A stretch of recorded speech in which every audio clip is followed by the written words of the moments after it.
Okay. I'll get punched.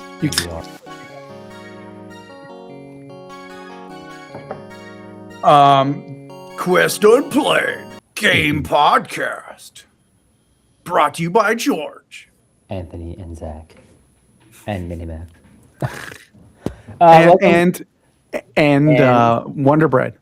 No, I'm just kidding. Wonder Bread don't sponsor us. So Wonder Bread, if you're Wait, watching is still there? wouldn't that be odd if we just had a random sponsor that does nothing to do with video games? Like, and fish of the sea, chicken in a can. Like, okay, ew. Like, what's happening right now? Yeah, so those brands are not sponsoring us at all. But if Negative. You guys did, yeah, So don't buy them until they do. Yeah, we could use some help, guys, if you guys are watching. But anyways, welcome Razor? to Pulse Unplayed. Razor is a good one. Elgato? Yeah, he's gonna list random names. But anyways, welcome to Quest No, Unplayed. I have all that. We are back again. This time we're a couple days late, but we are back. And today we have other guests as well. We actually, matter of fact, have two, and we're gonna have fun. And this one, Dos amigos. yeah, for this La specific, familia. episode, we will be talking about two different games, so it might be double the fun. Double the fun is for sure. Yeah, or Yeah. squared, or either one. Yeah. I'm your host or co-host, George, and today's episode is joined by Anthony, who shaved. Hello. Shaven Anthony, looking 20 years younger. What? like Ladies, watch 25. out. Dude, if Anthony's 25 years younger, he'd be like 5. So He would, yeah. He'd be like, "Hey guys, I gotta get off. I gotta do my algebra homework." yeah. And we have Zach, Hi, I'm Zach. and we have two different guests. Jay. Hey. Hello. Hi, Jay. Jay. And we have Charles. Nice to meet you. Hi, Charles. Yeah. Before we begin, this podcast is sponsored by Minimap, your ultimate gaming hub, and a gaming companion app. You can sync your game accounts, track all the games you played, watch what other people are playing. I don't know. True. Playtime, These are all true. genres, achievement trophies, and all that. And also, we have a lot of cool stuff going on as events and cool people who are all gamers. Yeah, and some devs. Oh, yeah, a lot of devs. Yeah, people love us. Minimap is the fire. Yeah, and we have the sponsor video. Play now. Play the video. Play the video. Play it. Why is it? Okay, here we go.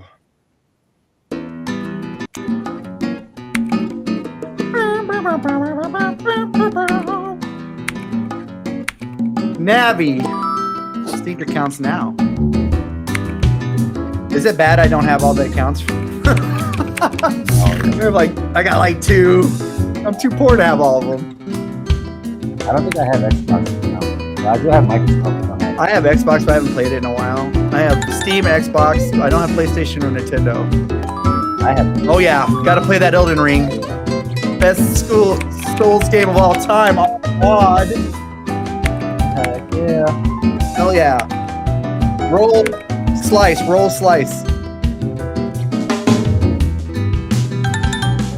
You guys should connect on Minimap. It's a good place to connect. Oh yeah. You did.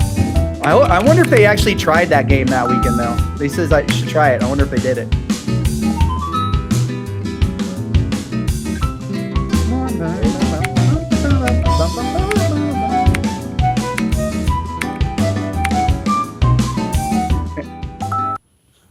Ultimate Gaming Hub. Anthony, you okay? Are you having an earthquake there, bro? No. Yeah, Oh, okay. Your camera's like shaking. Camera started going like this. I didn't know if there was a natural disaster about to happen. Yeah.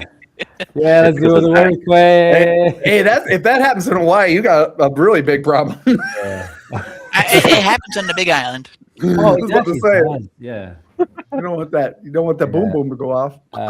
Just in case you guys don't know, Charles is in Hawaii right now, which is awesome. But at the same time, he said if you live here for long, it's kind of boring. You see how big his room is? That's his house. I'm just kidding, Charles. I don't know. It was like that's it. Just Yeah. I've never been to no. Hawaii. Sometimes I have to leave a TV on sometimes in the area where I work, and one of the things is the house fixing shows, and one's like in Hawaii, and they're like, yeah, so it's pretty cheap. It's only like $3 million. I'm like I fall out of my chair and I get back up. I'm like, where am I? Like I kind of like blank out for a bit. Yeah, it's just Tell me you're $3 out of million. touch without telling me you're out of touch. Yeah. 3 million, and the house is like all disheveled.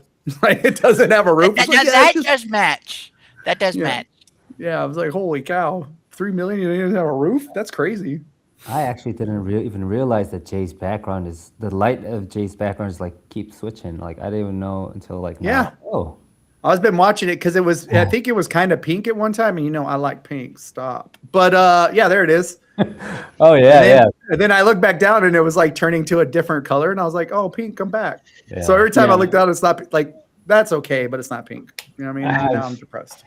I have like 7 color changing lights in here. So like over here is a different color. Over here is a Oh different wow. color. That's I love I that just have- actually. I have like a white light right here in the front. So like I'm like normal color. So I'm not like completely washed out. But yeah. And then I got this little thing. This is actually pretty cool. Ooh, So this is- shorts. Uh-oh. This is a can you not see it?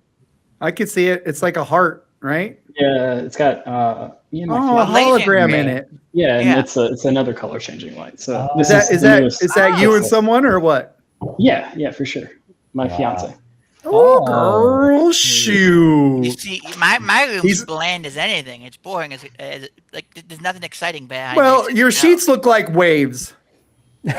So that's cool. And then there's a doggy cage, so we know there's a dog, or at least yes.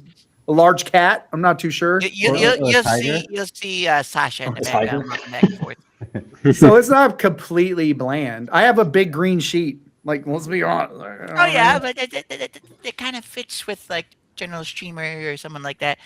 Mine's just a bed and a dog kennel. I'm just too lazy to not green screen stuff.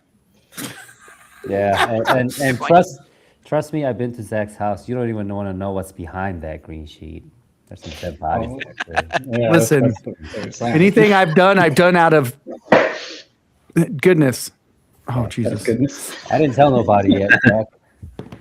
So does your lights do the blinky light thing all the time, or just for this? Well, Or do you like to leave them on? Is what I'm guessing. That's what I it mean. depends on which remote. you set it Jesus on. God, man. Oh wow. That's, You can't get a universal remote? What's happening right now? Which one is it? Well, the thing You is, should label them. I mentally know which. I keep them in a very specific order. Ah, Oh, I okay, see. good. Because It's- I would forget. I would be like, Yeah, It's like how I go and put my keys. You see, I have a variety of places that I know that are dumb that I will put my stuff down. And I'm like, oh no, I forgot where I put it. Where do I go? I check the various places that are really stupid of where I would normally set it and just follow the same pattern. Don't remember where it is, but I know where I would set it. I have early onset Alzheimer's, so I put my stuff in the same place all the time. So if it does move, I just panic. I really start panicking and I run around the house like a crazy person. It's usually like in my pocket. You know what I mean? Like, oh shit, oh I got it. Oh, or the times you're holding your cell phone, you're like, where's my Yeah, cell phone? yeah, exactly. Yeah, like you're on the phone, you're like, hey, where's my phone? Where's my phone? I'm like, no. No, this is a true story. I literally was wearing my glasses once, and I was like, "Where the is my glasses?" And I was looking around, and I was like, You know, I was like that too until I got these. These will speak back to me. I'm like, "Are you on my head?" And they're like, "Yeah, I'm on your head." "They're like, are those smart glasses? Yeah, Oh, Are they- that's- You can't get them for prescription though, right? Or can certainly you? you can. Certainly. What? You get smart glasses? all right. I know. I use these for something very specific though. So like I'm dyslexic and I Oh. hate syntax. I can't stand syntax. So I'll like say, hey, can you review my screen and find syntax errors so I don't have to copy and paste this to somewhere else? It tells me on what line it's at, and then I just go and fix it. That's Hey, actually cool. I'm dyslexic. I don't got cool glasses. The hell? And go get cool glasses. Yeah. Yeah. I know what Son of a Zach's gonna buy bitch. for Christmas. Yeah, this year. These are definitely the most expensive pair of glasses that I've ever owned, though. Hit me with it. What's the price range? I think I originally paid like $743.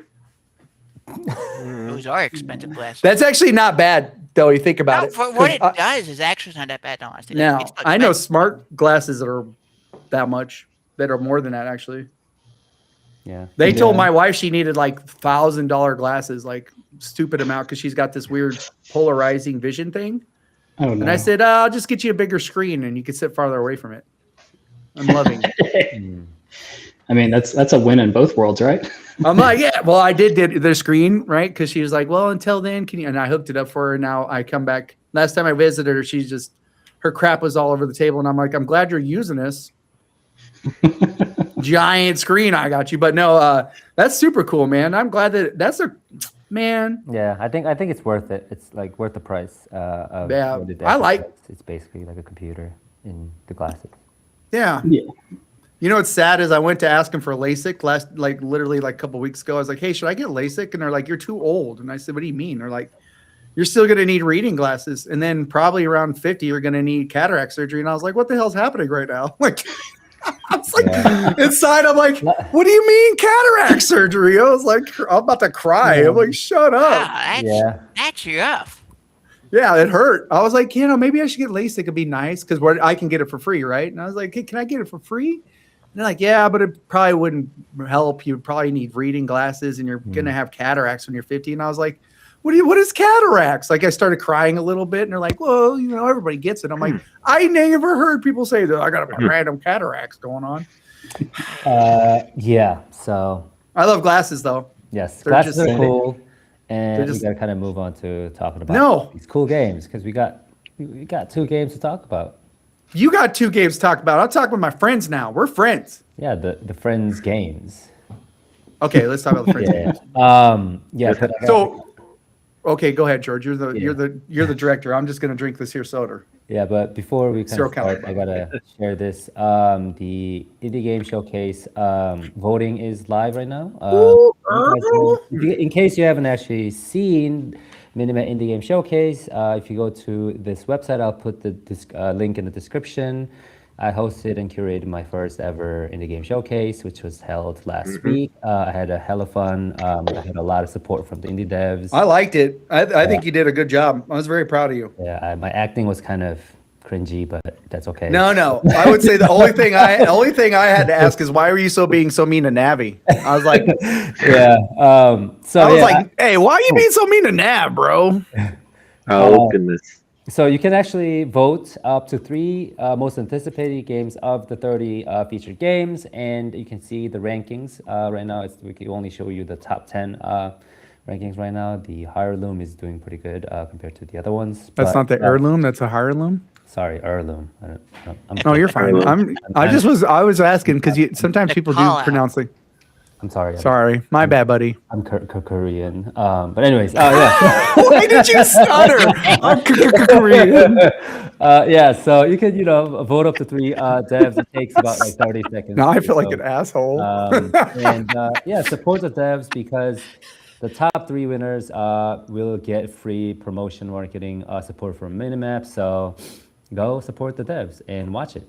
Honestly, there was a lot of really good games on that Yeah, I know. showcase. I was I was literally like, "Fuck, I gotta get that one. Oh, I gotta get this one." I'm like, "This is it." I'm pissed. And I was like writing stuff. And I'm like, I have no money now. So all these cool indie games are coming out. yeah. So yeah. So if you haven't already, go vote. Yeah, we had tough time. We could only choose up to 30 because of we didn't want to have like 4-hour indie game showcase. So we had to choose from like a lot of these cool and amazing looking indie games, and I really want to do it again. I was about to say you could just do it more often. Yeah, That's true. yeah, that's an idea. I think. Yeah, I'm just saying, like, you did a really good job. Okay.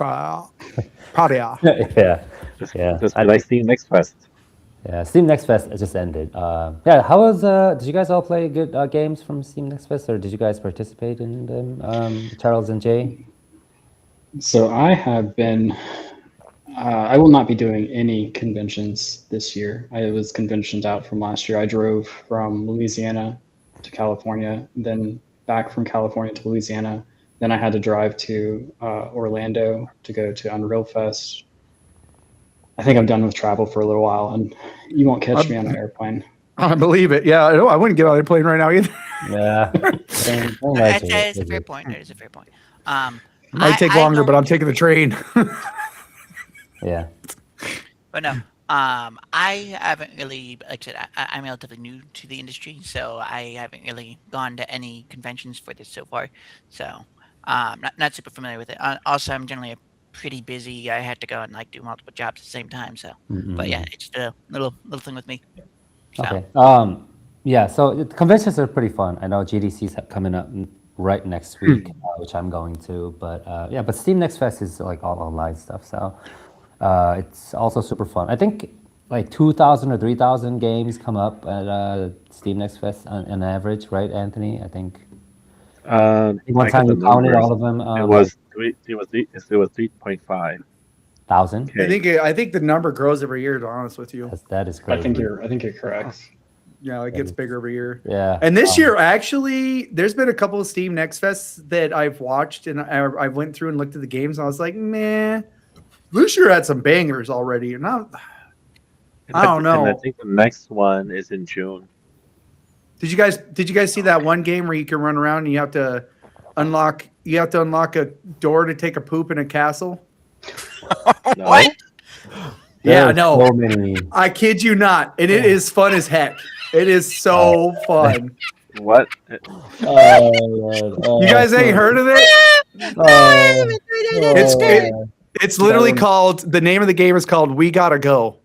Oh, And your friends break in and then my God. and every time you have to break stuff inside the castle and stuff to get to certain things, and then of course you're holding in poo, right? And so sometimes you have to fart to let the poo out, and that makes the house more angry. And then once the house gets super angry, it unleashes all these things you got to fight off, and you're literally trying to find a key to the bathroom. It is hilarious. I was dying, bro.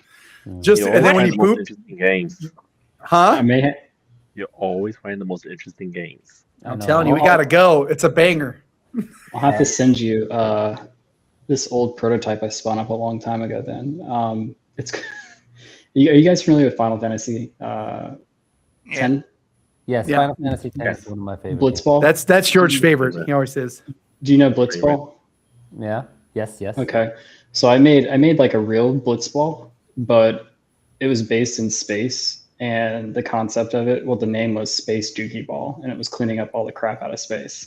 So, and you're like chasing around this massive.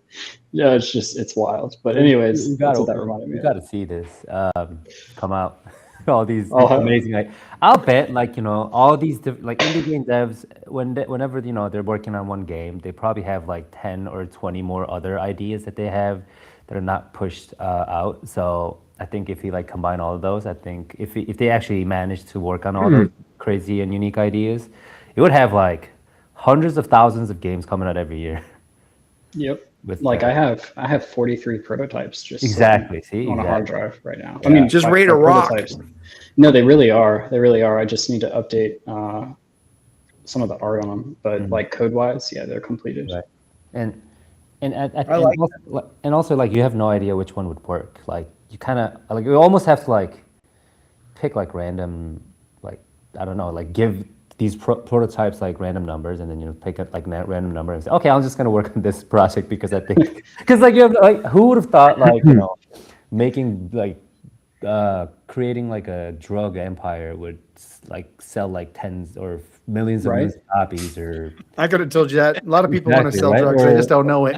yeah, you just have like no idea, like climbing up mountain like with other things, like, I don't know. Some people But call you them know- drug you know- dealers. I call them entrepreneurs. Sometimes like people getting into something that they normally would, like an illegal business or something like that, and playing it as a game. It's like, well, it's a video game, so I don't have to worry about getting in trouble. All right, if I did this in real life, I would get in trouble. So let's see how it is. Yeah. You weren't. I was just playing it like this. Okay, yeah, that's how we do that. No, I'm just messing with you. No, You gotta take notes. like cops knock on door. throw everything out the window. No, I'm just kidding.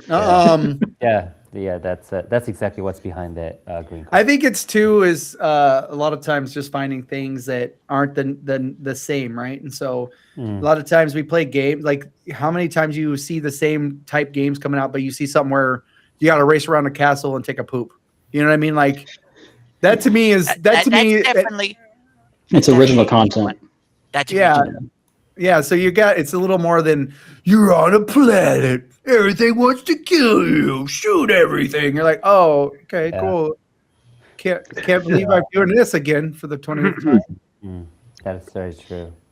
Or roll cut. You know, don't die. Roguelite. Who knows? Everything. Well, that's why AAA is in a weird position because they're falling into the same thing that like the internet is. It's like the dead internet, the dead AAA, in my opinion. They're only allowed to branch as far as their stakeholders allow them to, right? So if a stakeholder is a nay, then you're fighting an uphill battle on anything, and there's no creative expansion when you have something like that. So you'll see the stuff that they know will sell, they can rinse and repeat, and they can recycle the same like code repository in a future build with essentially like a reskin. So, and these aren't me firing shots at AAA. I promise I'm not. No, But, I 100% don't disagree with you at all. Yeah, I think, yeah. I think, go ahead, Charlie. Sorry, I didn't mean to cut No, you no, no, go ahead, Charlie or Charles. Okay, yeah.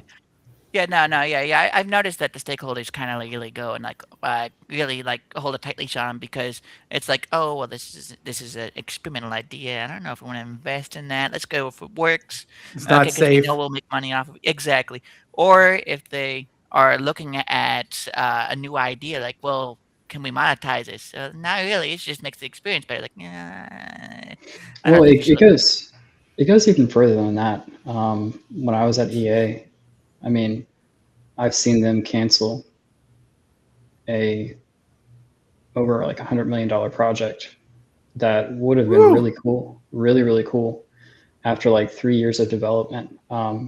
Just because the stakeholders are like, we don't know if this is going to hit the market right anymore, and just completely pulled the ripcord on it.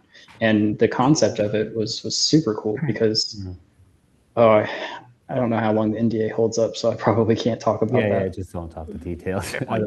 No, but I mean, that's interesting because that's a lot of money and time. Yeah, they didn't even blink an eye. Just canceled all teams, like reorganized. Just go to a new home, figure your stuff out. Yeah, like recently, what was it the Blueprint Games or I forget the studio that was all completely shut down. And I know like Sony just announced that they don't want their like titles to be like ported to PC anymore. So like Ghost of Yotei is not going to come to PC or something. I think that was like the news that I read. So like once they make the decision, there's nothing the devs or the people that wants to create something cool can do. Like so, I think like whenever we talk about AAA games that kind of failed, we should never like blame any like devs that work behind it because it was just their job. They were just told to do so. And a lot of them probably didn't want to make that. They didn't want to work on that specific title. Like if they're also gamers too, so they know like if this game is going to be fun or not. Like they're the one who knows. But what else? They can't just say like, okay, fuck it, I don't want to work on this. Can I just get another project or like start something else? And then you probably get like laid off or you probably don't even get assigned to anything. So it's mostly the people that are like, on top that makes the decisions, obviously. So I think we never should like blame it on the people who actually worked on them. But and too, a lot of times you think in those big teams they have, and I mean, he worked for EA, he probably tell us, but there's a game director who runs everything, and usually is probably the guy that's like, do it. Like, you like your paycheck? You're like, yeah, and you're like, and you're like, okay. You don't even get to meet him. You just get an email. Yeah, and sometimes you can really tell that the devs wanted to go and do more than what they were allowed to because, like, you can feel like you're following the plot of the story. Like this seems like there's something missing. It's probably just because the shareholders is like were saying no, you can't do that because it's not worth it. And then it's kind of like a multiple like half complete stories versus a really nice, good, well-rounded stories. At least that's what I noticed. Yeah, I don't generally blame the devs on this. Like it's oftentimes, like I said, the higher ups above them because they Yeah. answer to them. Yeah. It is It's unfortunate. it's actually bigger than that. If Oh, you it if is. you want me to if you want me to be honest, I don't think I have anybody to blame. It's just a product of its environment, right? It's a conglomerate of thoughts inside this massive vessel. Imagine having 100 minds in your own head. Could you put your foot in front of the other foot? Probably not. So like they crawl at a snail's pace because that's the environment, unfortunately. But like indies, on the other hand, they have they have one thing that's a huge advantage. They're isolated, they're small, but they have soul. So like I'm from Louisiana. Soul is a really, really important thing, right? Yeah. Yeah, it's very big. So like Yeah. for the indies to be able to have that, but now also have the ability to have the tools at their disposal that previously were gated behind AAA studios changes everything. And that's why you're seeing a huge uptick on, releases. You're seeing higher quality and higher ratio of releases as well. And it's only Yeah. going to continue to get bigger and bigger and better and better. And then eventually it will almost make no sense to operate As a a large group. 3,000 person studio. Yeah. Yeah. Like you can have 10 project leads, you can have, 2 APLs, and you can have an analyst, and then that's really like the only team that you'll need because everything is automated. And I'm not talking about AI. AI isn't the only thing that, automation consists of, but just automation tools. I mean, every year they get better. Every year they grow. Every year a new idea adapts to the previous year's blockers. So it's just compounding, and we're in that period of technology right now. There's a really famous saying, and actually it's on a Korean show. Oh. Yeah, it's that Netflix show where he like is time traveling, but he says the future is not the future. It's here. It's now. It's just diverted, meaning all the information exists. It's persistent, already readily available. Just have to be able to go and access it. We're starting to be able to access it now, and it will forever be like that going forward, so long as we have the internet. That's wild to me. And you think about it too, like I wonder how many devs are sitting there working for a AAA studio going, I wish I was an indie dev. like I mean, I just want to go do an indies. This is not where I want to be.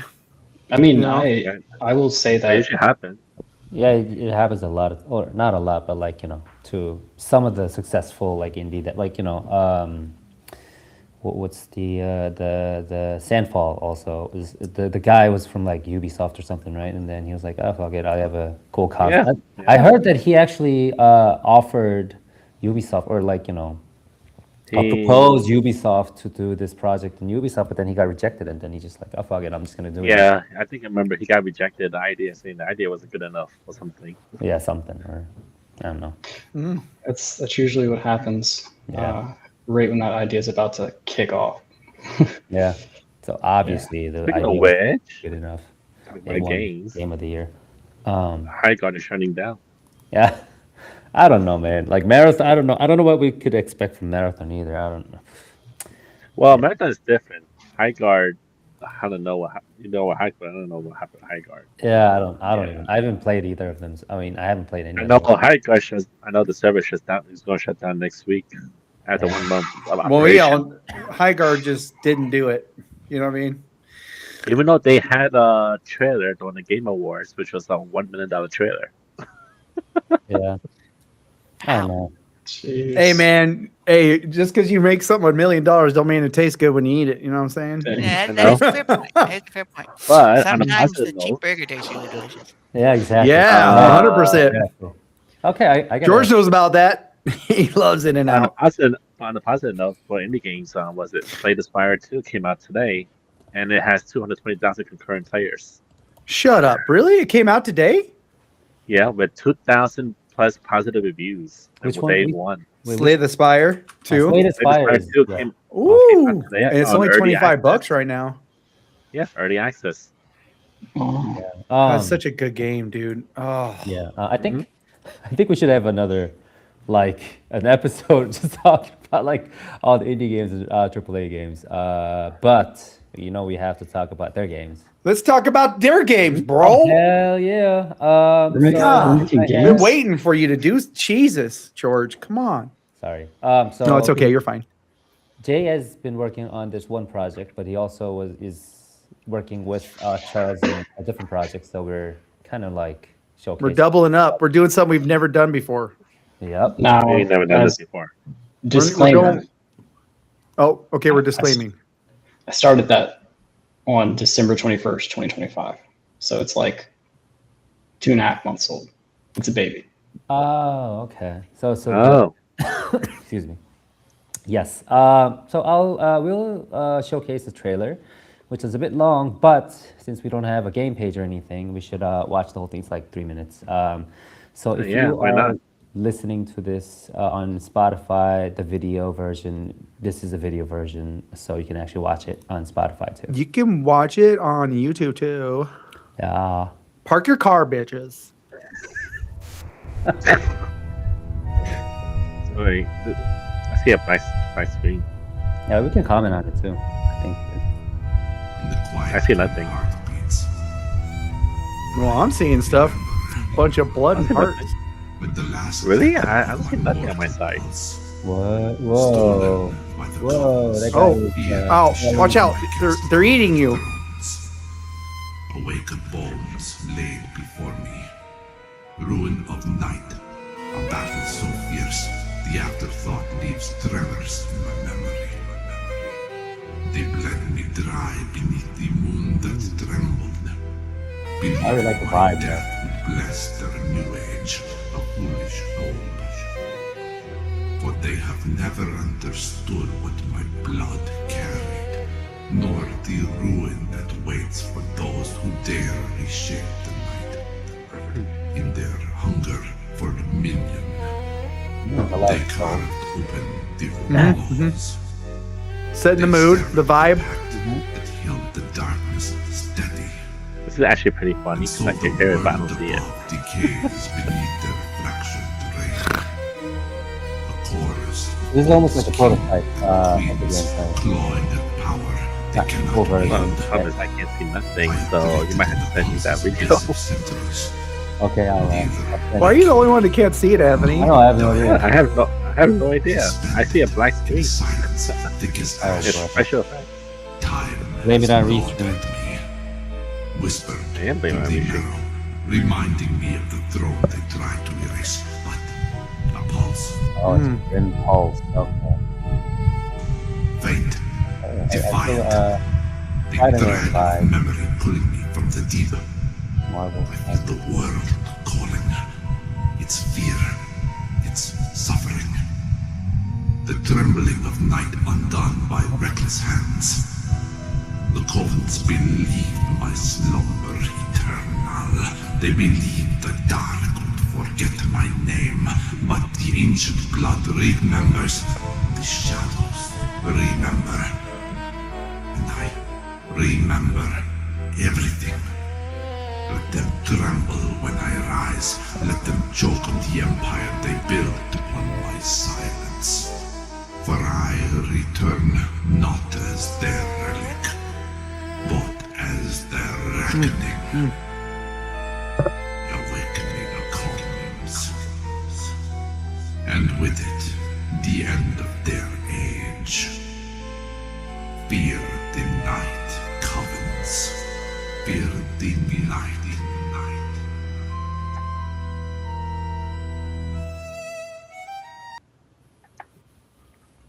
have questions. Ask Minnie. There you Well, go. the one question I have is, what were they look cool, but what was the teeth at the bottom of the screen? What was that? That's actually the hotbar.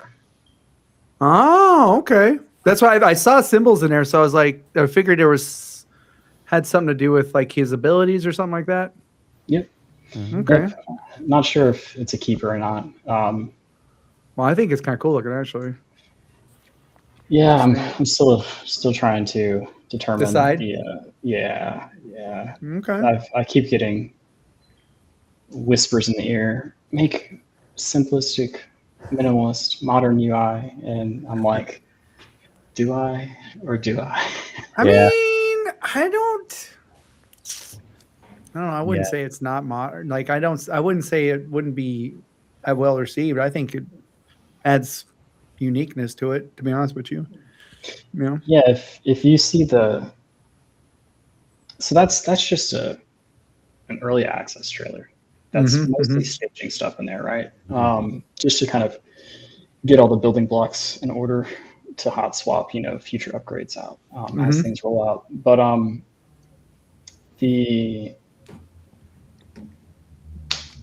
getting old. I lost my train of thought. Yeah, you're good, brother. We were talking about the teeth, and you were talking about the swipping everything out and stuff. Oh yeah. So like most of that stuff in there is just staging. Any of the assets outside of like the playable entities, they're staging, VFX staging. But if that video is viewed, not being streamed, but like from an actual player at 4K, I think that you'd be able to see some like the VFX and combos a little bit better. So it's the main thing that I tackle when I develop is the features first. I do not focus on the art. I don't care about the art. The art will come when the art comes. The most important part is having first performant code, and then second methodical code that can be used as building blocks. So everything inside of components. This is a single player title, but when I do multiplayer, everything is branched out by a database, server authoritative, et cetera, et cetera, et cetera. So the first 2 months of this entire project, while yes, I got a bunch of art and stuff done, was specifically on the code. I wanted to make a title that plays like DMC5. I wanted to have the same ability to have storyboarding as Final Fantasy. And I wanted combat camera animations synced the same way that God of War does. So that was like my 3 or 4 or 5 or whatever finger amount that is of features that I wanted. And then I just started stacking stuff on top of that. So like I blended 5 different weapon types with their own blend spaces, made the locomotions for each of those. I wanted to make sure that, when there is a transformation to go into like the ultimate pulse form, which is like a bat form, the wings are animated so it matches like the weapon and the other animations. So they're properly blended, blend by bone. Just little things like that. It's the little things that get to me. Like I admire when I see somebody else's work and I'm like, oh wow, they added that extra little detail so subtly. But that is good. So that's my main focus with this. And this isn't releasing until 2027. So You got time. I got a lot of time now that I have You gave us all quests done. I have all the objectives done. There's over 853 objectives so far. I have 27 out of the 310 cinematics done. The entire quest system is created and done. The different AIs, I have boss AIs set up. There is 29 bosses in total. So, I've got VFX passes to go on those, but it's just the foundation. And that's what I spent the first 2 months on, because after you set your foundation, you remove all your bugs, you can just literally focus on your looks, your feel, your UX. And I would rather spend a whole year and a half on that than sorting out bugs. So. Yeah, I mean, Bugs are a nightmare. You can do that. About to say the bugs is probably the least fun part, right? Yeah. It's not a bug, it's a feature. Yeah. Yeah, it could be. As Um, Captain Jack Sparrow says, it might be horrible code, but it runs, doesn't it? I don't know if you guys have ever That seen is that true. meme. That is not indicative to what I write. It's just it's an old meme. yeah, No, if it runs, Yours is by don't far touch the it. worst code I've ever gotten. But it does run. Yes, Yes. exactly. If it works, don't touch it. Don't touch it. Yeah. Or don't touch it or fix it or whatever. So who how like are you a solo dev? Are you working on all of this by yourself or do you have any Yeah, other? I do all of this for this project in particular by myself. Wow. It's a little side project. Yeah, I have over 273 lip synced animations already for all of my vocals. So yeah, I'm pretty far Wow. ahead. Wow. Yeah, That's pretty good. Yeah. yeah, 2 months, Whew, 2.5 months. Yeah. my guy. So, do you mind sharing a little bit of like, the story of the game? Like I know we've seen, a good chunk of the first like, Yeah. So technically. I have 3 novels. This takes place in the second one.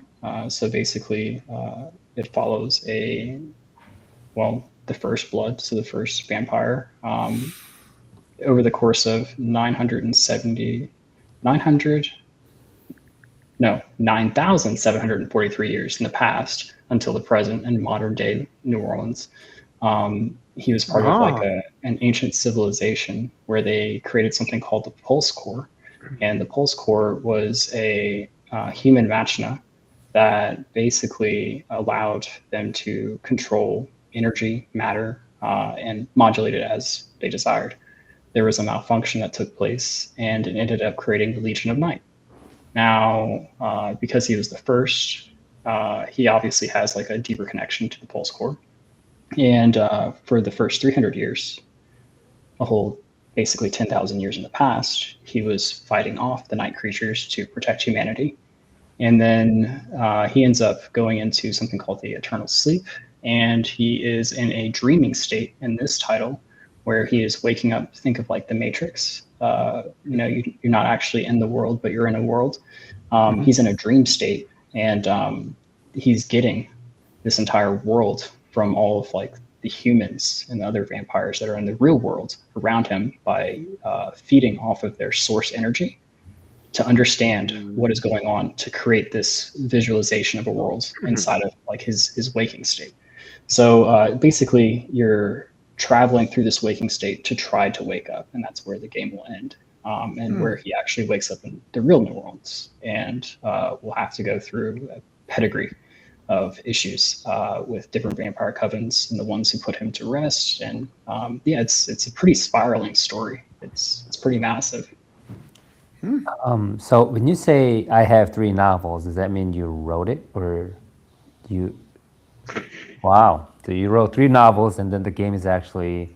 Well, so like I said, I have 43 projects that are just sitting in the hard drive graveyard.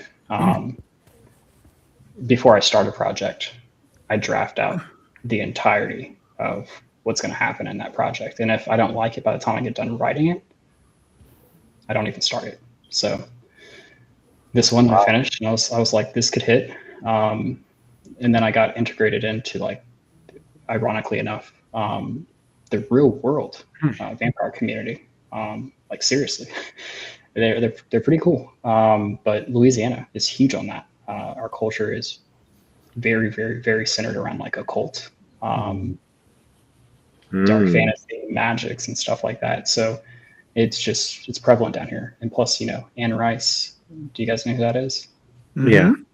I don't. Well, you guys know then. That's fine. She's an author. Okay. Yeah. She wrote Interview with a Vampire. Oh, Yeah, and Interviewing a Vampire is actually based in. Well, a lot of it's based there. Yep. In New Orleans. Yep. It's my favorite vampire movie because it's got 2 hotties in it. Stop. Okay. Brad Pitt was in this though. Yeah. But no, it was a pretty good movie. Interview with the Vampire was. Yep. The books are just as good. Reading. Why? You have time to read. Yeah, you gotta start reading, Zach. Reading's fun. I listen to audiobooks driving. Paper book. I pull up a book and I see white and letters. And I go, oh, and then I put it away and I'm like, that's cool. There's At least you're not narcoleptic where you're like.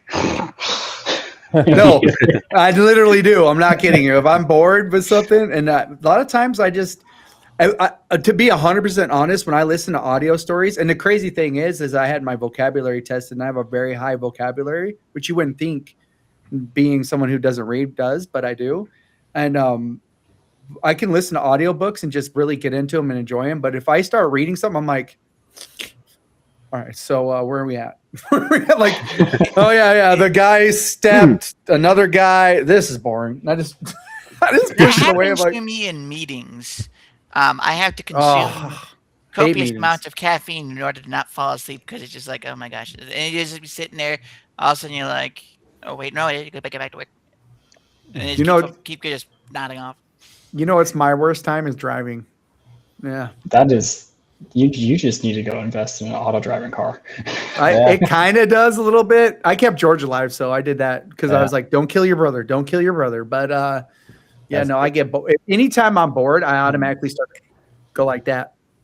But if you guys ever look it up, there's a reason why people get tired whenever they're bored or they are driving and stuff. There's a psychological reason. It's pretty cool.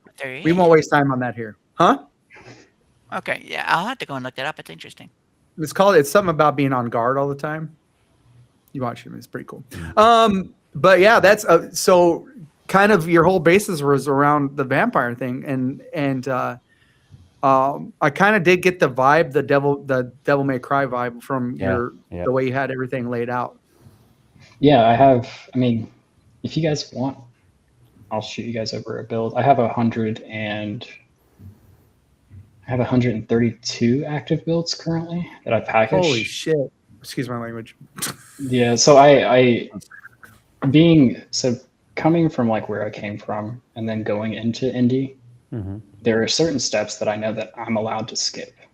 And the main step that I skip is packaging inside of development. I package directly in shipping. I will do my own play test. I will go in and confirm my fixes are fixed. And if it is not fixed, I will just go use incremental cooking and I will spit out another build in 5 minutes. So shipping configurations, they cull all of your debug code, they cull all of your issues, and they also cull all of your positive things out if they don't align correctly. So if something doesn't package with the clearance of shipping build, it's removed from the build entirely. So like you'll open it up and you'll be like, where did my UI go? Why is my screen blank? It's because you have something screwed up at a shipping level. And in indie, you don't really have time to sit there and screw around with development, sit on that, and then to run into a whole nother rodeo inside of shipping. You just don't have that kind of time. Nobody has that kind of budget. So you have to learn how to like skip around and choose your packaging settings wisely. Okay. So from everything you're telling me, because you got a lot going on, you got a lot of projects going on, you're doing a lot. Are you a real life vampire? Like how long have you been alive and do you sleep? Because you got a lot going on. That is a legit. You got a lot going on, my guy. That is a legit question. That's a consistent topic in this house, actually. She's my fiance. She is always she's losing her mind over the fact that I sleep maybe 2 or 3 hours a day. She's like, "Are you going to live really long?" Like what's like? She's like, "Welcome, my darling. I've had so many things done by now." And she's like, "Have you slept?" Yeah. Well, just make sure you're taking care of your sleep health too. I don't know if you need it or not. No, I got another 5 years in me. You're like Batman, you know. I never was like Batman's doing all this stuff and he's not sleeping, but sleeping like 30 minutes or something in the Batmobile. I joke, but it's impressive. Yeah. And you sound super intelligent about like there's things you're saying right now that I'm like, wow, I don't even know what he's saying, but that sounds really smart. Yeah. No, I'm really dumb. I've had a long time to make a lot of really dumb choices, and then to but you learn from them, and now you know more. You learn. Yeah, from so you're not dumb, you're smart, because smart people learn from their dumbness. Yeah. You know what I mean? The truly dumb ones are the ones that like they ran into the wall and then they just keep doing it, and you're like, oh, you could go around. They're like, die wall, die. And you're like, Maybe this time. yeah, Maybe so this time. I'm gonna Maybe this go time. around you because this guy's never leaving. Quick sidestep. You're like, well, I work with people like that all the time. I'm like, so did you want to do something different? They're like, no. And I'm like, okay, I'm just gonna watch because this is fun. But yeah, that's super cool. And you got a lot of different references and games in there. So Yeah. is this so you've worked with games before, but is this your first ever baby yourself, right? No. No? My first thing, like, that I did by myself in 2017. I think I did 680,000 users on Steam with that first game. But that is a title that I want to die. I've actually asked Steam to remove it, and they refuse to remove it. They're like, no. They will. You're not like, hey, will you remove it. remove my game? They're like, no, it's too late. Yeah. It's not really something that. So it was back in the era of when VR was like just kind of up and coming, and I was like, I'm gonna make a cross-play between PC and VR, and I'm gonna make it like a World of Warcraft raid, but matchmaking like CS. And I was like, this is really cool. But going back and seeing it, it's awful. It's just awful. I can understand why at that time it had that many like concurrent users or like kicked up as much as it did. But in reality, I won't say the actual words I want to say. It's S tier, and that S does not mean good. It means dookie tier. It's not something that I would ever be excited to put my name on as of current day. Okay. But no, I've done much bigger projects than this. So like I just wrapped up something for a client. It was in the MMO space, and I can't go into it because of NDA, but I developed a lot for that over the past 2.5 years. And I had pretty much just been sitting on that. And now that I'm done with that, I'm making my own thing, but it's going to be a single player title, right? Like there's no need to go and chase live services with every single thing that you do. Like you don't always have to make a multiplayer title. Right. And just because it's single player doesn't mean it's trash. It just means that you are. All right, so there's a few different types of developers, but the one that I would like to classify myself in is I know what I'm making, I know why I want to make it, and I know the bounds of what I'm making as well. And these are guardrails that I set for myself before I jumped into this endeavor. I was like, yeah, I can crank this out in the first week, I can do this in the second, third, but I'm not going to have this consistent creep that goes on for 2 freaking years where I'm just spinning in circles, not actually making any progress whatsoever. And that's why I chose to finally, for this title, to make a single player title. This is my first single player title. Yeah. But this is your first of your own like stuff though, right? Or I mean, you said you made other stuff, but no, okay. I've got a lot of stuff.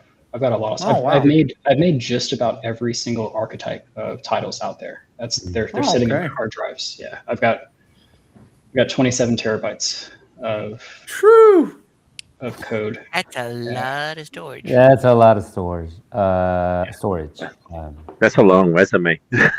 Yeah, like all right. You should see my resume. Actually, it's 5 pages long, and it's only covering like oh god, literally That's too surface much. level stuff. No, I would it be like, really listen, is. I'm not even reading this shit. What can you do for me, man? What can you do? Exactly. I would take your resume like, all right, listen, here, let's talk. I don't know what the fuck all that is. No, I'm just kidding. No, that's pretty cool though, honestly. That's a lot. That's a lot. yeah. I'm just glad to be out of DevOps. I'm so sick of I believe it. I believe it. Yeah. Oh my god. So this will be exciting to see it come to fruition, like as you come through the years. Yeah, no, like I'm definitely setting this up to kind of challenge the AA and AAA space. The idea is to touch the same pedigree. once it comes to a close, like when official launch day happens, it must feel like it's sitting somewhere between a AA and a AAA. And then at the very end of this, I will explain how much of an actual budget I put towards this, because comparative to the other studios, it's pennies on the dollar. And I plan on creating a series based around it too, after it's all said and done, explaining why I chose these different choices, why I'm moving the way I did, how I chose these choices, and what kind of tools and workflow that I used. Open source. I like that. Open source. You're you're getting a lot out of a project. Yeah, and I hope everybody gets a lot out of it, because this will be one of my final ones in the industry. I'll be moving on to a different industry after this. Okay, this your swan song for this industry? Yeah. I plan on going to do haptic control space robot. Well, I want to do like space mining with robotics. So yeah, that's where I plan on going in like the next 15 years. That's pretty sick. That's an exciting journey ahead. I just want to. Wow. I mean, not saying that game is not exciting, but it's Robots in space. Space mining, put that in your resume. Oh yeah, that's another one. Yeah. So on Unreal, you can create your own inputs. So for example, robotic arms, you can put those on a mounted controller. I mean, I could make a controller too. Then attach in haptics to make sure you've got your bump radius appropriate, so you're not damaging the equipment.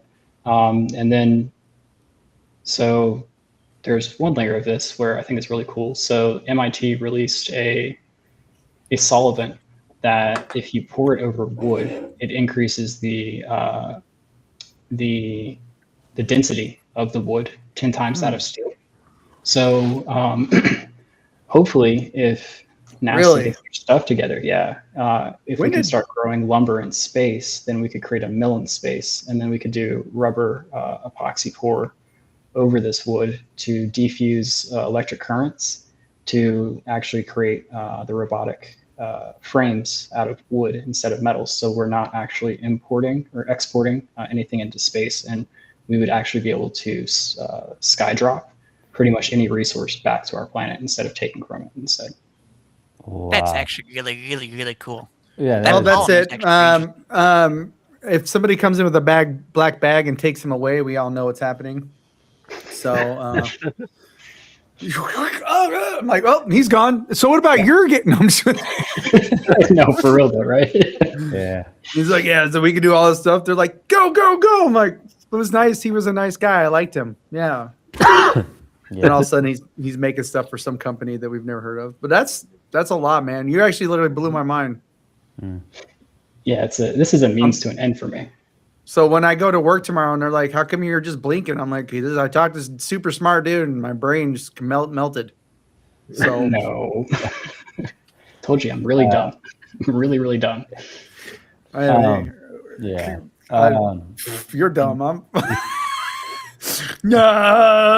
slobber and snot. But that's super exciting though, honestly. Yeah, that is I didn't know about I love science, and I didn't know that MIT made something that can make wood I love construction stuff and I love building, and imagine that the actual application of something like that on homes. That can make houses last for a really long time. The only reason why I know about it is because I'm actually a woodworker. So like while my code processes, I go out into my garage and I make these. Oh, that's actually. Ooh, girl. Yeah, made this by hand. You made that with wood, you said? Yeah, man. Wow. I like it. I do too. Yep, I absolutely love woodworking, and that's like I was trying to find out if I could use alder, but use it as a single body that doesn't snap. And I was like, I wonder if there's some way to like increase the density of the wood. And then MIT 8 months ago or 9 months ago, one of their like lead scientists released that solvent, and yeah, it's more durable than steel, and it's so much lighter. So there's a lot of craziness to me. Yeah, that's crazy to me, man. That's Yeah. It's a puppy dog. Sorry, not to downplay, but it's a puppy dog. Yeah, she's getting bored. No biting. No, you can. We love having Oh, animals. she is literally a puppy. Yeah. How old is that dog? Not to. Yeah, Sorry. she's about like 4 months old. Give me 1 second, let me grab her. Hey, Sasha. Sasha, Yeah, come here. Sasha's on the other side. Hello. Bogey on the other side. Sasha, Working come on the here. other side. Bogey's on the other side. Yeah. This is her. Oh, she So doesn't want to Sasha, visit. I think Sasha is also Hello. ready to watch the trailer for Charles' game. I was about to Yeah. say too. Yeah, I was That's about to true. say, and so let's watch that one now too. Oh, Yeah. Sasha, what's up, kid? No. Let's Ooh, giving them kisses. watch together. Yeah. Hopefully, Sasha didn't just lick her butt. You know.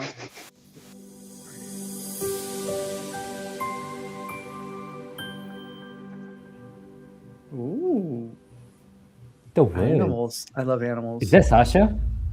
No. In the That's quiet Wolf, sorry. heart of the forest, It is Sasha. balance is born from instinct. That's a moose. I've seen them. That's a Oh. lion. Beneath the beating sun, Oh, elephant. Wait, life races between tooth Oh, and is this toe. a trailer of Lion King? What are we watching right now? So I'm digging it so far. Yeah. Beneath the surface, a vast kingdom Aww. stirs where every breath counts. Dolphins are jerks. Just throwing it out there. In the frozen silence, survival is the only law. Oh.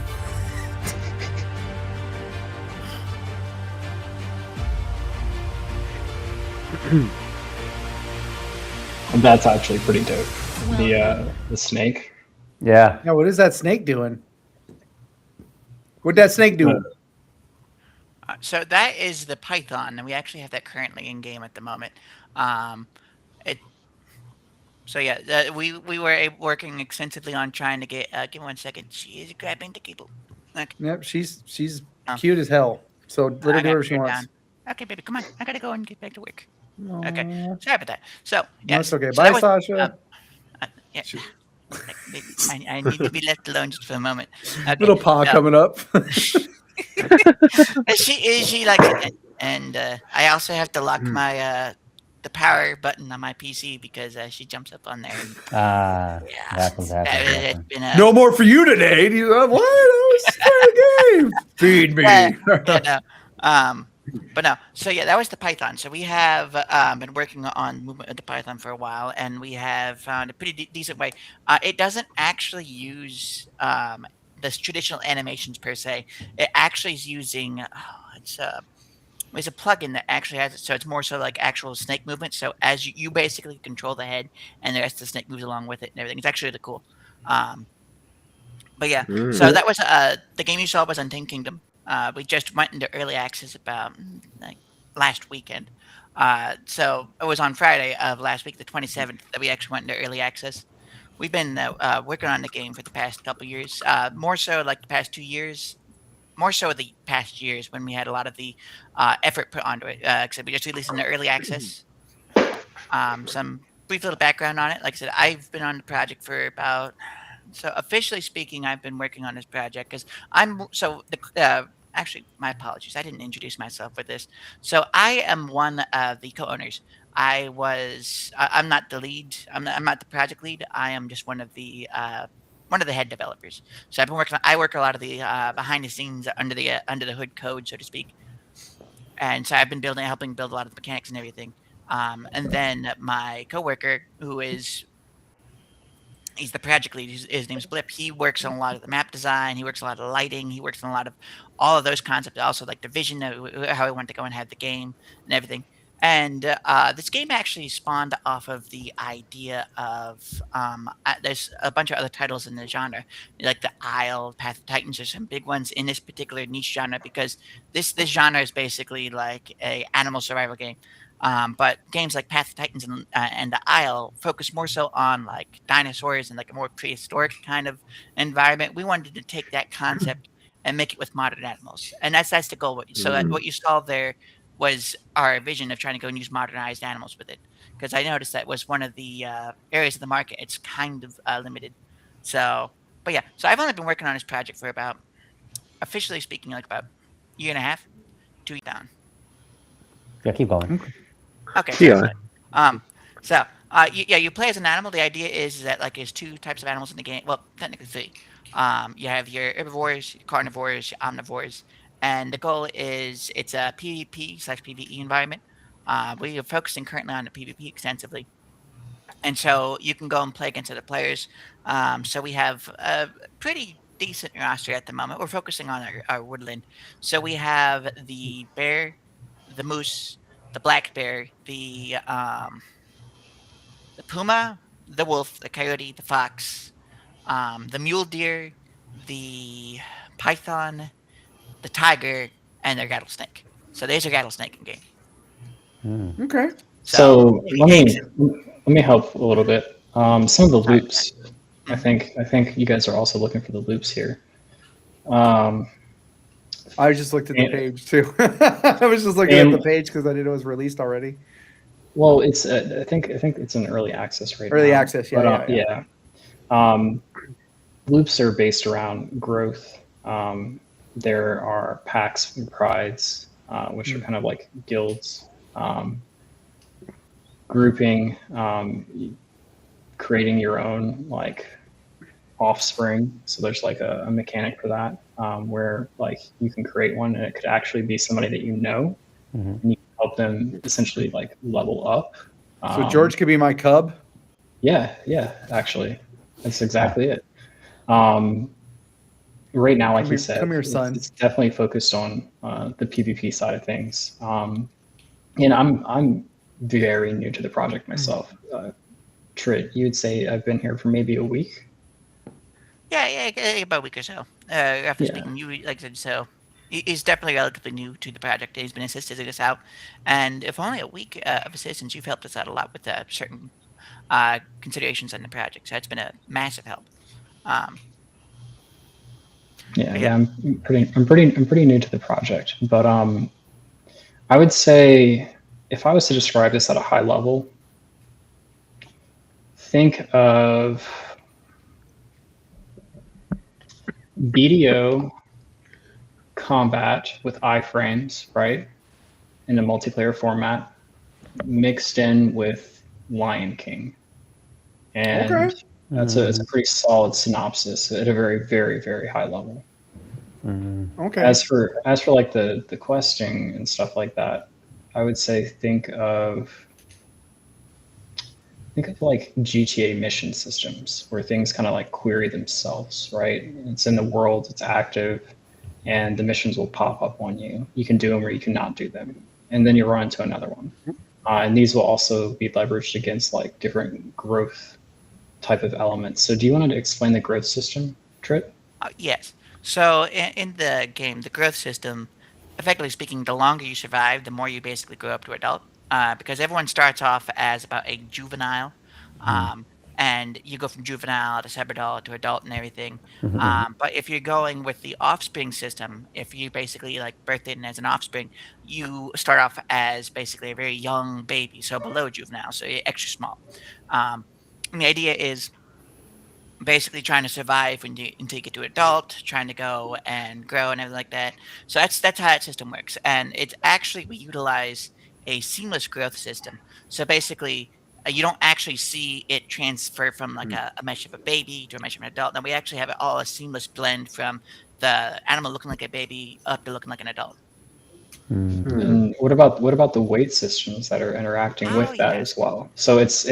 it's a horizontal system and a vertical system at the same time. Oh. So yes, and that's another thing. Like you're, so in our stats panel, we have like there's the physical weight and there's the actual another component, which is the fat stores, because there is a metabolism system in the game. So Okay. Okay. I can go okay. So with the metabolism system, the way it works, and this is something that's a little bit different than what you typically see in this genre. We actually have it so your activity level and your diet play into fat stores. Okay, and so if you're very active and everything like that, and you're only eating as much as you need in terms of food, you generally stay pretty slim. You look pretty nice, look sleek, and everything like that, because your character actually looks like it's losing weight. If you don't find enough food, you start looking like you're starving, and you start starving. Okay. Your However, body's if your you body's proteins start to get eaten. yes, yes. However, if you overeat or you're very lazy and you just kind of lay around and stuff like that, you'll actually get kind of fat. And like I said, all these stats affect your stats as well as the visuals of the animal. So yeah, you can go in the game, you can go and you'll see like there's a bar and it's basically controls your fat stores. We intend to expand on that more as well to go and incorporate a couple more mechanics along with it. But it documents your activity, it documents your diet, and various other things. Okay. That's awesome. That's actually a lot. Yeah. Yeah, they've added quite a bit to it. I was pretty shocked when I came on to see what the back end was working with. One thing that I will say that is a little bit interesting that I saw with their team is that it's small, it's agile, but they've amassed quite the community size. And they're also very, very, very in tune with art and art direction. And they're able to actually execute this. So like they do their own grooms. Do you want to talk about that a little bit, Trey? Oh, you said say again? Your hair and fur system, like how you guys are implementing that and how, yeah. So what we've been working on a system to go and make it so the animals actually all have what looks like actual fur. So we've been going and we had standard groom, but we noticed that the performance on it wasn't that good. So one of our artists has actually discovered a way to go and convert the groom into cards in a means that we can actually go and quickly increase performance dramatically while also still having that visual fidelity of them looking like they all have fur. So that's one thing we've been working on, and that's one of the ways we're trying to make sure is that we have a very visually appealing game, but also something that doesn't require like a 4080 or like a 3090 to run because like let's be real, like you're asking people to go and invest thousands of dollars just to play a game. Like, so we were trying to focus on performance because we do really care about making sure that a very wide audience can play without having to worry about budgetary constraints. Just so we're all aware, I'm sure you guys have heard Unreal is the worst engine for performance.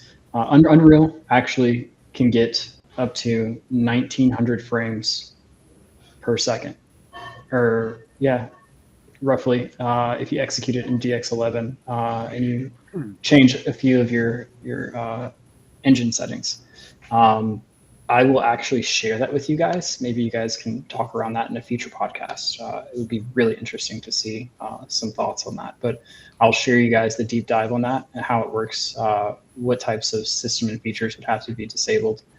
Maybe you guys can find out if players really need those features. And if they don't actually need them, they don't find them to be beneficial, maybe more developers should be utilizing the other pipeline and increase their frames, increase their performance, because you can truly get up to 1900 frames per second.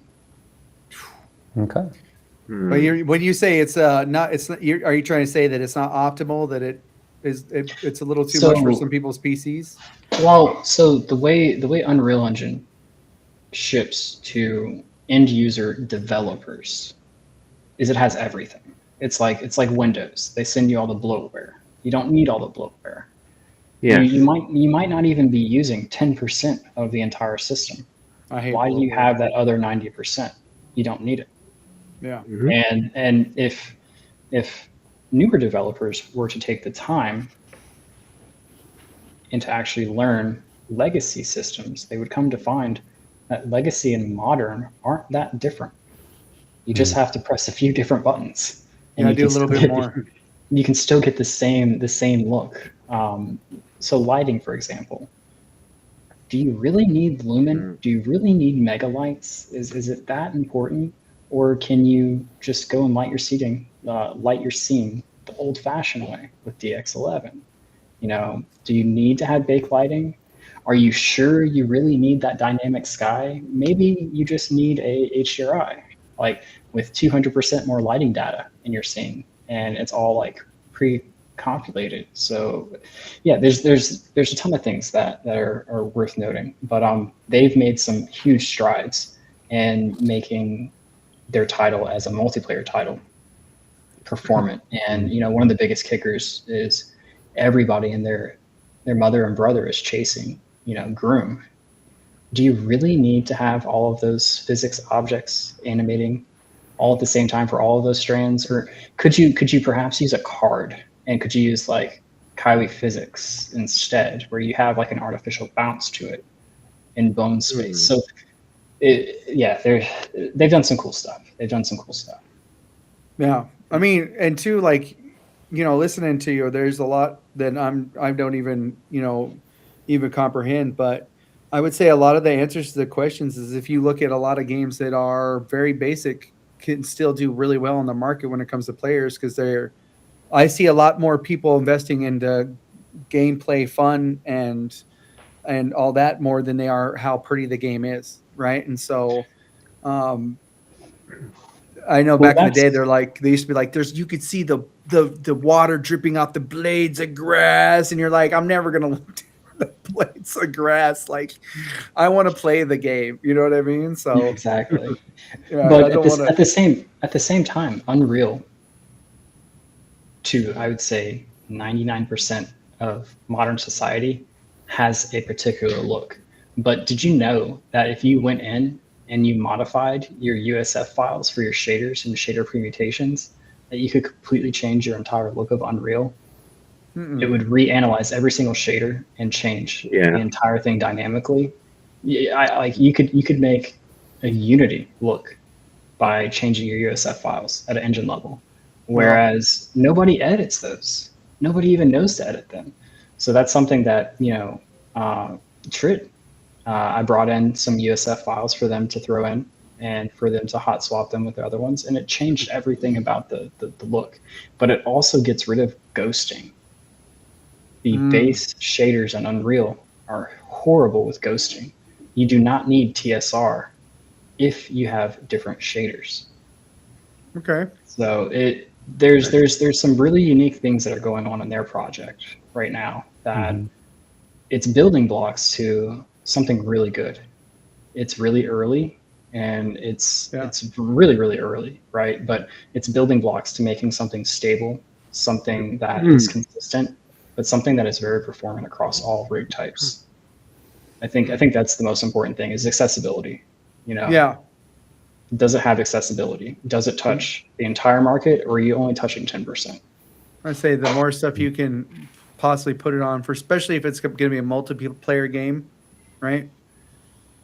And so if so I'm guessing too, you can pick whatever animal you want and all that stuff too when you're coming in, and I mean, it saves to a database.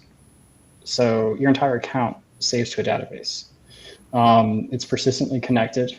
It has an arbitrage component that will trash anything that's garbage. So there's no potential for cheating because unless it's server side, server authority will override it. So there's absolutely zero changes that can be modified. The only thing that could potentially happen is like packet injection, but there's a counter for that too. So I will let Trit continue speaking because I'm not meaning to speak over you, Trit.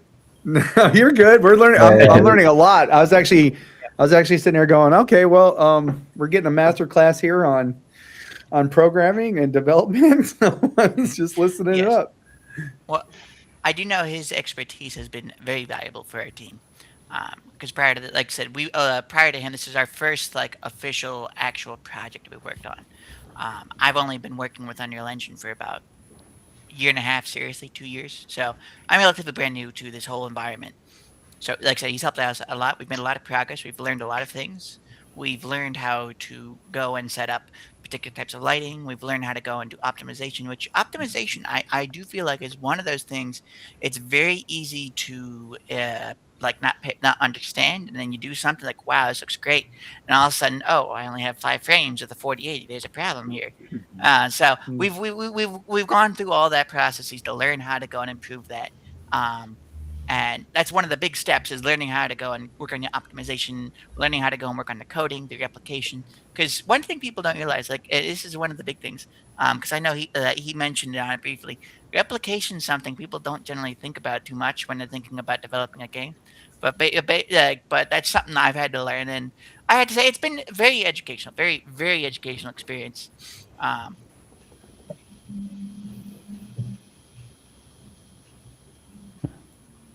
believe you.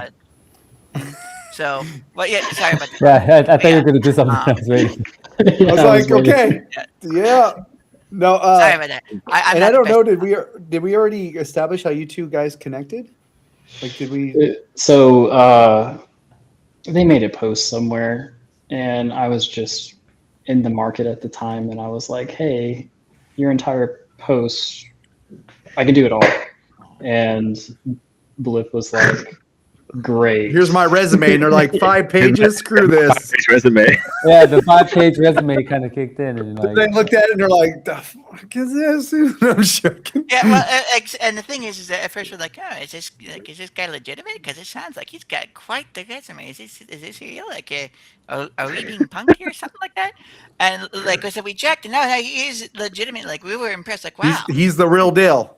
he is. Yeah, and he's like been a massive help, absolutely massive help. There was Which And it's almost like the Uh, gaming industry is losing a superstar to go fly robots around and mine stuff. yeah, absolutely.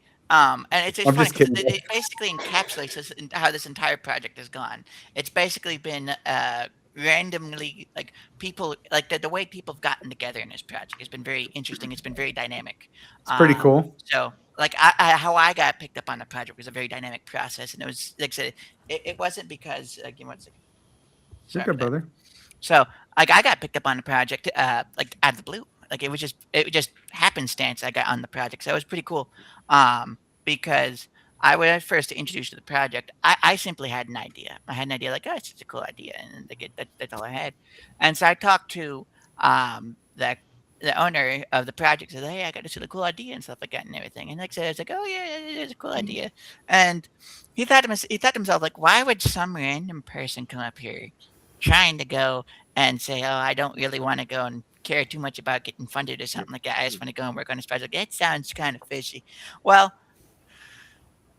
as it comes out, like I got sucked into the project and I became like one of the lead coders. And like I said, so I've been learning on the job with it, and we've made a lot of progress with learning how to go and get a lot of this stuff done. So, like I said, a lot of this whole thing is just like this. You can kind of basically get a story and how this project has come together, and its processes going through. About like how it just so happens that this random person showed up at this right time, and then as it went down, like this other person showed up at this random time, and just kind of collectively getting together and all driving well together. And like I said, this has really helped go and build the vision, the product. For example, I'm generally more of a PVE focused kind of person. That's where my background, it's my focus has been more. And the project lead, he's more so focusing on the PvP aspects, and he's the expert in that field. I have the more of the ideas of the PVE. I do know that our interactions between each other, we kind of balance it out, so we go and get a really nice, solid way forward on the project. they're really good people. I was honestly I accepted because I was shocked to see these two developers that have never made anything before in their entire life come this far and understand all these systems. I see the not the now, but I see 8 months from now in my head. right. Like Yeah, where that's this could go if I come on, and like what they're willing to do, and how much they've accomplished. But really, the fact that they didn't quit, right? Doing a live service title, those are really one of the hardest ones that you can jump into. Like you just don't know what you don't know, and when it comes to live services, likely you don't know a whole lot. Like you truly like your first go around, you just don't know much. And I was floored. I was like, these two gentlemen have literally bootstrapped this, and they have brought it a good ways. They just need that last little cherry on the top just to bring it all the way home. Like Yeah. UI, readdressing some of like the networking stuff, setting up the database for persistency with a persistent server attached. Like these are things that will help them secure their product and their space in the scene. Like a very, very, very well-defined ability system, synced up contextual animation server side.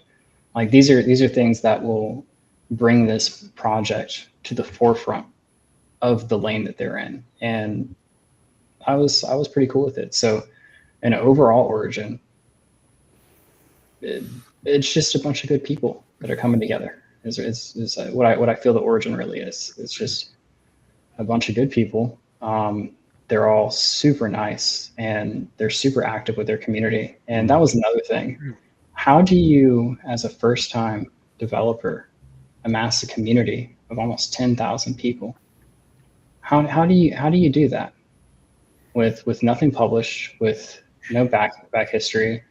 That's real bootstrapping. That's real determination, and that's dependability. That's actually a good question. Who did that? So that would actually be the project manager. He was really, really, really good at going and presenting the idea, the concept that he had to the community.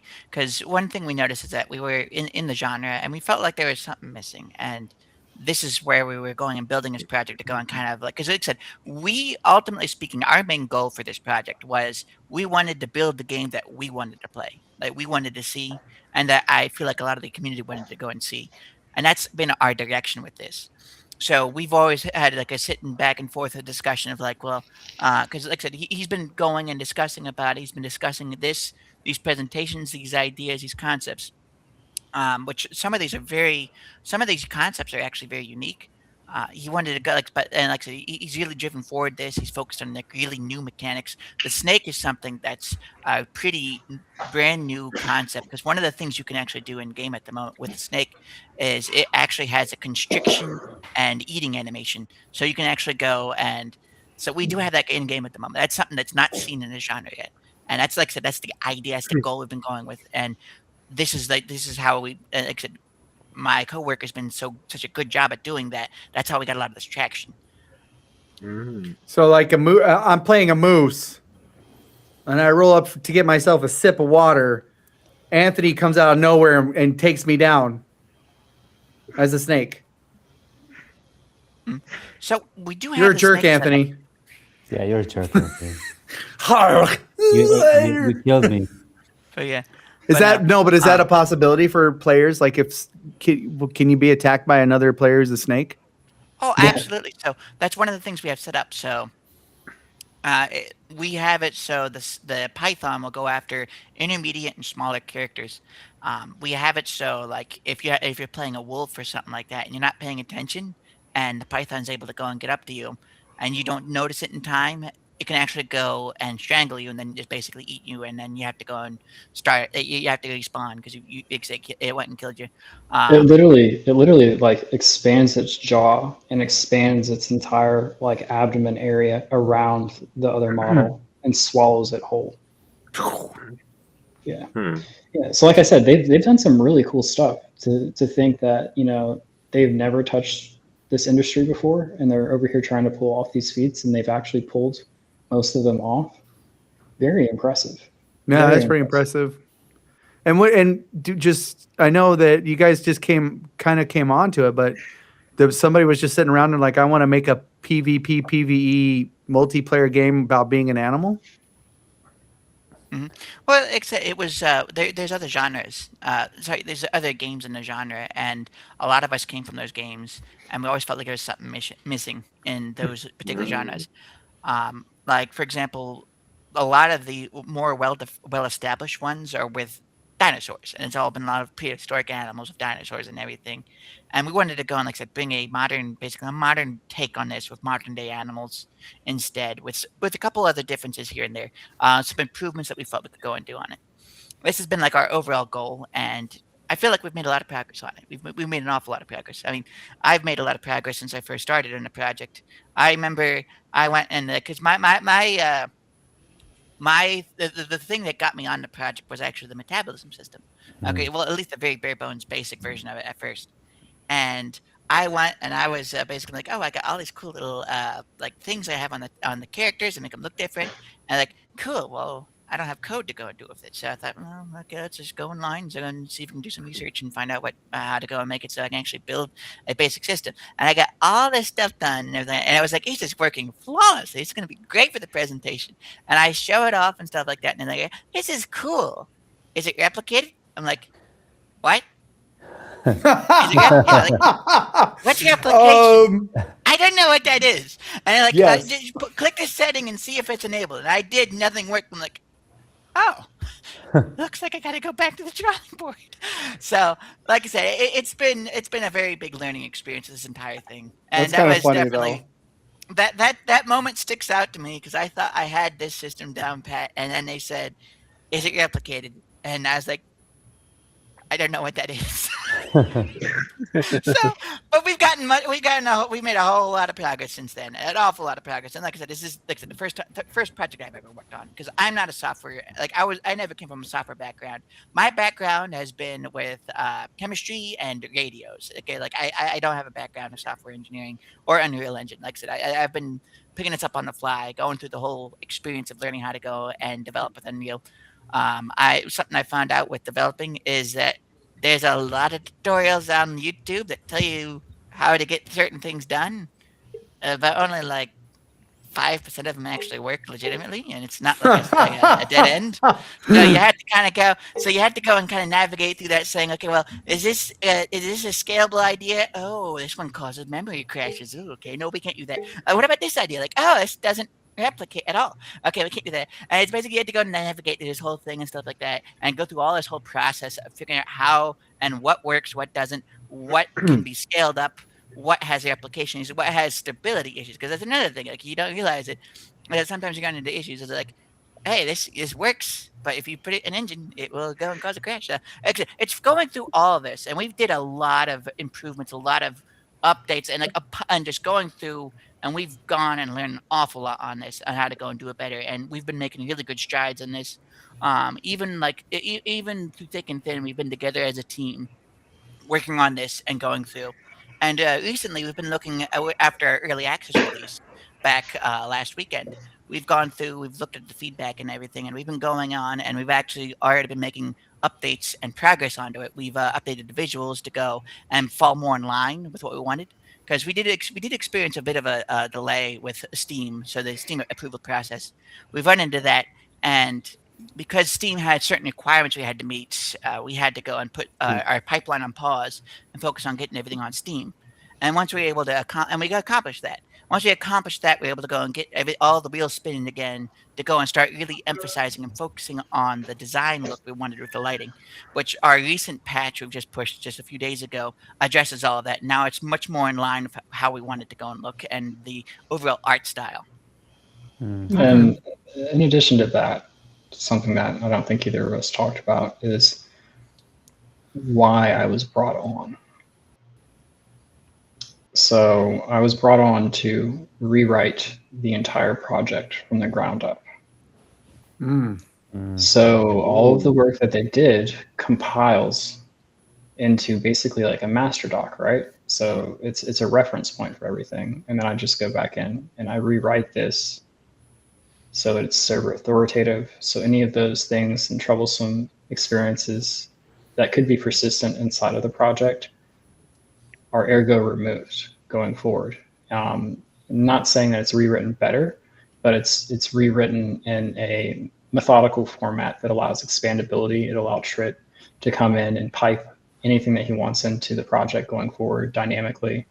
This could be, I'll give you guys an example. So traditionally, when you first start developing in the industry, and we'll look at, let's just narrow this down inside of Unreal. You're not going to know all the features that you're supposed to use inside the engine. And I talked about this before, but this is going in the other direction. Sometimes you need to use more. So most developers utilize data tables. Data tables are very heavy. You have to sort through them. It's a massive list. It's got a bunch of data points in it. You don't need that. You can use data assets. Data assets are very unique because it works very akin to Nanite, except it's not a visualization tool. It's more of like an underlying tool is the way I look at it for performance. So when you load a data asset into your memory, if that data asset has a mesh attached to it, you load that mesh only one time for that data asset. Doesn't matter if 15 million of them are on your screen, that asset is loaded once. Now, not everybody knows to utilize different little things like that. But in addition to that, you can also set up your own templates for that data asset to make an entire roster for a character profile. It could be the animations, it could be the mesh, it could be sound effects, it could be Niagara effects, it could be anything. It could be vocal, like voiceovers. Like you can just make anything. It's because it's like a structure. It's a struct file essentially, but it's for your actual files to be utilized inside the engine. So that's something that we're going through and we're updating everything with. But it also turns expansions into something that's not just meaningful, but executable in a timely fashion, because all you're doing is you're going and addressing data points. You're not going in there and recoding anything. Everything needs to be made dynamic to where at maximum, if it's in a blueprint, it's got only 30 nodes on it. Everything else is in C++. Everything else is dynamically built. So you're only changing one variable and it changes everything else around the entire like project with that one little change. So that's what's happening right now. And it's turning out very well. It's turning out very, very well. Yeah, I'm still floored. Like some of the stuff that Trit wrote, you wouldn't think that he was on his first project. You just really wouldn't. I mean, that's It was many pretty nights awesome. of bashing my head on the keyboard. Yeah, I would only imagine. I could only imagine the depth. But so the game is gonna have a lot of updates and improvements and all that. And more animals probably coming up Oh, as well. absolutely. Yes. Absolutely. We only have woodland release right now because this was like the building block that we were doing with woodland. And after we get woodland done, we're planning on a savanna biome. We're planning on an Arctic biome, so like a tundra biome. So we're working on all of this, and basically as we go and get the foundational overall gameplay and everything like that situated and all up and up to where we want to go and see it, that's when we'll start going and expanding on these different maps, these different biomes. So we're not just going and sitting what we have right now. We are looking on going and expanding on this further. So that is our overall goal. We want to go and make sure we capture each one of these environments in their fullest, with all the different mechanics and all the things like that. And we wanted to make sure that it was definitely focused on being fun for the player, interactive with the player, and also give a really solid feeling of believability. Because one thing we want to go and make sure that we don't do is put in mechanics that are unfun. Because like I said, we really focused on trying to make sure that the player's voice is heard and that they really do enjoy the game. And if they feel like something should be adjusted, we definitely go and listen to the feedback. That's good. Always getting the feedback from the players and doing, and that's kind of your, I feel like a thing that I hear a lot on here is that people, when they listen to the criticism and they fix things, that's a big thing, to be honest with you, to make sure the game comes out and people are enjoying it. You know what I mean? Yeah. I think one of my questions was too, so you said some of the other biomes, is that possible being a penguin sometime going to be a possibility in one of the biomes? So while I can neither confirm nor deny, that is definitely a possibility. Ooh, I like penguins. Mhm. I walk like them in the morning. I waddle over. I'm like, oh God, work.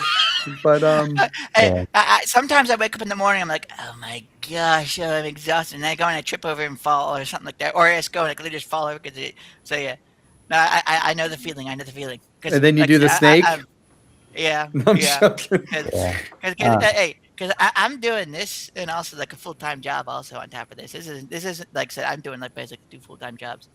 So yeah. Yeah. It's a lot. Hey, the one thing I've learned in this project, and I think the one thing that we've all collectively like learned, is that the biggest thing that we had was tenacity. It's continuing on, even through the hardships and everything, and that's what we've done. We've utilized that tenacity, that persistence, to be able to go and overcome a lot of odds that I think a lot of people would have just gone and folded underneath. Yeah. And that's been like our most defining trait, is that we are tenacious and that we listen to the feedback. Because that's what I've noticed. It's what's been like one of our biggest driving things, is just constantly going on, even when it seems like, oh well, why doesn't this thing work? Why doesn't that thing work? But no, we've gone through that. We've overcome a lot of that, and we have gone and made tremendous strides of improvements, especially in the past like just few months. It's been surprising. Like the stuff we've done in the past few months is very very impressive. It's been very very promising. A lot of progress. I mean, it sounds like both of you are pretty smitten with your stuff, and that's exciting to know that you're. It's good to see when the developer's excited for the project. Yeah, They're like, oh yeah, well, we made this game. It's whatever, but there's a lot of excitement around it. There is like there's so much stuff that we want to add and like be really cool because once like I said we want to make sure that the PvP is very engaging, very interactive, not some very base level basic things, but like we want to get to a state where it's like super interactive. Players feel like that they can express their skill and their ability to go, and they also like give them so they kind of have to play the identity of that animal. That's what we're trying to go with. That's our like and or the future iterations of our progress. Sorry, I misspoke. Our project. That's what we're going with, and we're also looking into adding all of his PVE aspects of it as well. Because that's one thing I've noticed. A lot of the genres have the PVE aspects of it have kind of been, uh, for better or worse, like lackluster in my experience. Like I wouldn't say bad, but we really want to go and make it feel like you're in a live, dynamic, interactive environment. That is our big goal. That's our big focus. So we will be looking into PVE and expanding on the PVE aspects of it extensively. And some really cool ideas. Really cool ideas. I would love to go and work on them because believe, like I said, we are designing this from a player's perspective because, like I said, we ourselves are building this game because we ourselves want to go and play this game and we want to see it basically reach that one goal of how we'd feel like this would be an amazing game if we got it to this state, and that's our goal. That's where we're aiming for. So I will say that I'm the only oddball out. I've never played this genre. I've never seen it. But when I've never heard of it till today. Yeah, when I did take a minute to like actually like digest and wrap my head around it, I was like, wait, so same PvP fun, but not humanoid based, so it's not like perpetuating like human on human violence. I was really cool with that because like I'm so sick of making. So it's really ironic because I'm making a title that literally is human on human, but like it's refreshing to see something different. Doesn't matter how different it is, but just like different. It's not humans. Like that's kind of gold to me in a small sense. And I can't say that I've ever played any of the other competitors to this date. I'm still only a week into being onboarded, right? But it's surprisingly really funny. I think that's what I took from it the most. It's laughable moments, not like angry moments that you have inside of it. So it's refreshing. It's refreshing. Yeah. I think so I think it's kind of time to wrap up things. But if you are actually interested, like I know a lot of people probably haven't played this genre yet. So if you are interested, go check out Untamed Kingdom. It's already out. The early access version is out, and they're making a lot of progress and improvements. So just check out what it is, and maybe his demo. Give it a give it a whirl.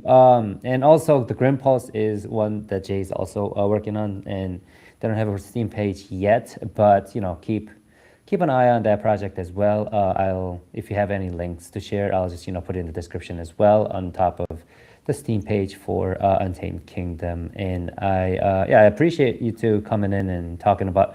I've learned so much from this one episode. Like I need some time to digest. I don't know. Yeah. Well, thank you for the opportunity. Like I Go ahead, sir. No, I'm just very happy to be able to go and meet you all, and I'm gonna be able to go and have a discussion about it because it's definitely something very interesting. It's something that we all collectively really enjoy seeing the progress on the game and seeing how it's going along.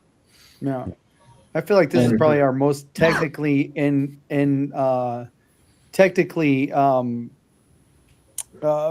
technical stream we've had in a long time, learning about the different ins and outs of how the coding and the development and all that stuff works. And as you can see, my brain went blank a couple times. So that I was like, nah. But it was a lot of really like interesting stuff that I had not even thought of. You know what I mean? From your guys' aspect.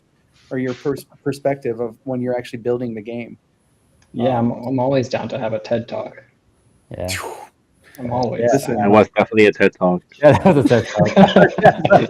I enjoy yeah, I think we TikTok. did that. Okay, This is I our first enjoy TED Talk. listening to the technical stuff. I always felt like, because I'm a nerd by heart. Okay, like I said, I have a background in chemistry and radios, and it's pretty stinking nerdy as it is. So I always enjoy listening to the nitty gritty details of things. Yeah. Yeah. So thank you. I so love much, nerdy stuff too, but that was a Jay lot. and Charles. Yeah. And go was good, play, go though. give it a shot for both projects. Follow Green Pulse's journey, and also check out Wait. Untamed Kingdom.